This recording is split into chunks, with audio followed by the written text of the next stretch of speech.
Dans une ambiance bon enfant, ces milliers de manifestants maintiennent la pression sur la présidence coréenne. La rue dénonce une tentative de coup de force orchestrée mardi dernier par le président Yoon Suk-yeol. Le chef de l'État avait fait intervenir l'armée au Parlement pour tenter d'empêcher la levée de la loi martiale décrétée quelques heures plus tôt. Ce lundi, le colonel en charge des forces spéciales rejette toute responsabilité dans l'incident. La seule culpabilité des forces spéciales est d'avoir suivi les ordres de leur commandant. Contraint à la démission, l'ex-ministre de la Défense Kim Yong-kyun a été arrêté ce dimanche. Après avoir été obligé de lever la loi martiale, le président sud-coréen a de son côté survécu à une première motion de destitution samedi à la faveur d'un boycott du vote par le parti présidentiel.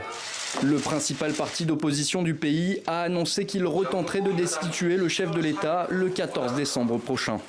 Le PPP, parti du pouvoir au peuple, a affirmé dans un communiqué avoir obtenu de Yoon Suk-yeol la promesse qu'il se retirerait et laisserait au parti le soin de gérer les affaires courantes.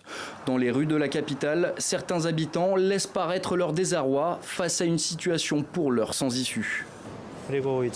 Le parti d'opposition n'arrête pas de parler de la destitution et je me demande ce que la génération future dira à ce sujet. Mon vote a-t-il seulement de l'importance? En tant que citoyen sud-coréen, je me sens très mal. La majorité des 2/3 de l'Assemblée est nécessaire pour faire adopter la destitution du président. L'échec d'un nouveau vote pourrait aggraver la crise politique traversée par le pays.